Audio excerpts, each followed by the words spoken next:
That down. Let's move on to this. It's Lilo and Stitch's world, and we're just living in it. Lilo and Stitch, of course, broke all kinds of records on its opening weekend. And now, having finished its first week and just done its second weekend, not even done through 2 weeks, Lilo and Stitch is now, I believe, made over $610 million as it dominated the box office again, making $63 million in its second weekend. $63 million in its second weekend. It was a pretty interesting thing as we go over and look at the charts. Again, Lilo and Stitch. Again, for a movie that opened as big as it did, for it to drop less than 60% is something they're very happy about. I mean, that's great. Mission Impossible 2 also had a pretty decent second weekend, coming at 27. I think it's now made $350 million. Yeah, international. It's made over look 231 international. It's made $353 million. It's well on its way to making more than the last one. So how good its legs will be, we'll find out. Karate Kid's Legends opened right around where I figured it would open, made about $21 million. So that not bad. I know they were kind of at least hoping to pass Mission Impossible, but $21 million. Final Destination Bloodlines hanging in there, making another $10 million this weekend. Bring Her Back made $7 million. So obviously they were hoping for a little bit better. In its 7th week in theaters, Sinners comes in 6th place, which is great for 7th week in theaters. Again, it's now made over $350 million for that movie. Thunderbolts in its 5th weekend, still in the top 10, coming in at number 7, making 4.8. It's now at $370 million.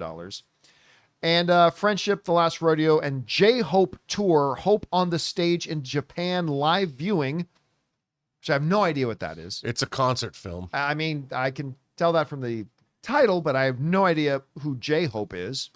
Is any relation to J-Lo? No, I think it's a Korean girl pop band? It could be. K-pop band? Anyway, making just under $1 million. But again, the story here is Lilo and Stitch.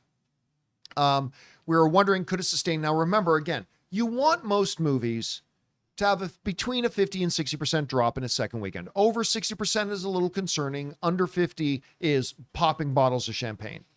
But when a movie opens massive, you expect a bigger second weekend drop off. Like, I remember Spider-Man No Way Home. I think it had a 70% drop off in week 2. Not because not a lot of people went to go see it. They did. It's just that so many people went to go see it week 1.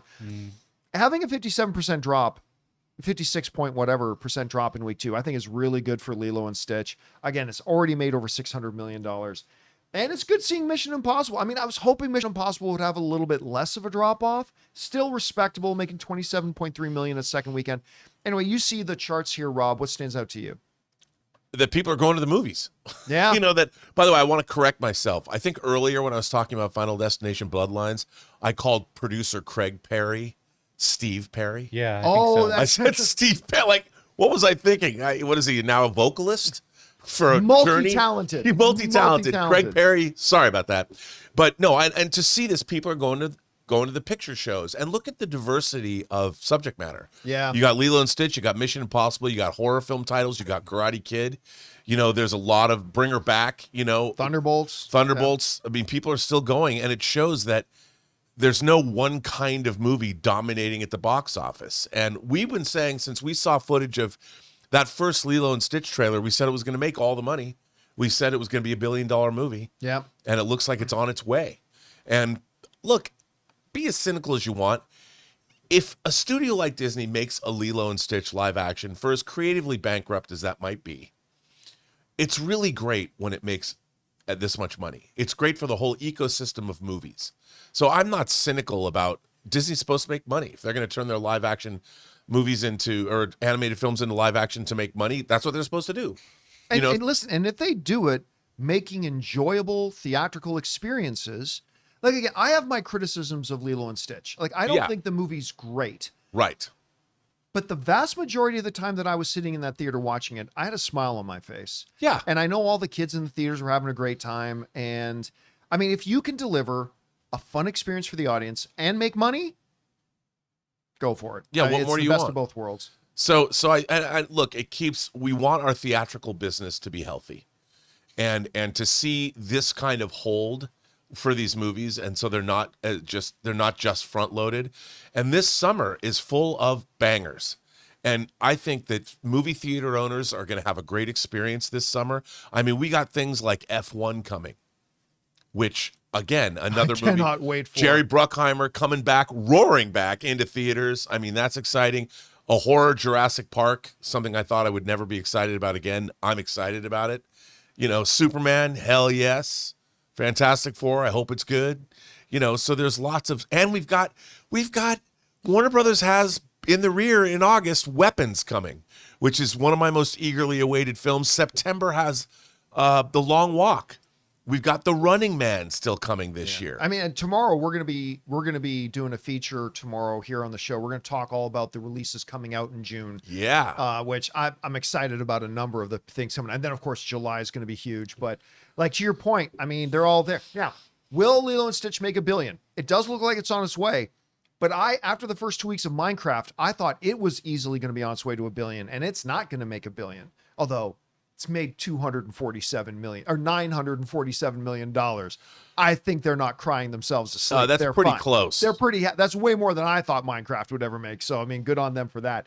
Guys, we want to take a second to thank a sponsor of today's video, Ridge. Okay, let's talk about this. This is easily one of my favorite upgrades I've made all year. This right here is the Ridge wallet, and it is such an upgrade over my old bulky leather wallet. You know the one, it looked like a sandwich and it felt like you were sitting on a brick. Ridge is a sleek, modern wallet that holds up to 12 cards plus cash, and look at this slim design. It's made from premium materials like aluminum, titanium, and carbon fiber. Mine is absolutely beautiful and I get compliments on it all the time. And here's a part of it that really gives me peace of mind. It's got RFID blocking technology. That means your info stays safe from digital pickpockets. Plus, every Ridge wallet comes with a lifetime warranty. This is literally the last wallet you'll ever need. And right now, just in time for Father's Day, Ridge is having a huge sale. Get up to 40% off your order at ridge.com/Campea. Just head to ridge.com/Campea to find the perfect gift for dad or yourself. When you check out, they'll ask where you heard about them. Please support our show and tell them that we sent you. Give dad the upgrade he deserves this year. Guys, question is for you.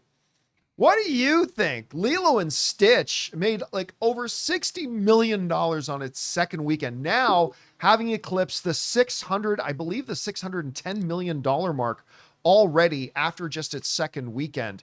Now, what stands out to you? What do you think about its performance? Mission Impossibles, the Karate Kid Legends one coming in third place. Whatever you guys think, jump down to the comment section below and leave your thoughts there. Hey guys, thanks so much for watching this video. Make sure you like the video, leave a comment, and subscribe to our channel. And don't forget, we have a daily podcast called the John Campea Show podcast, available on Apple Podcasts, Spotify, or your favorite podcasting app of choice. Go and subscribe to it today so it'll be there when you need it.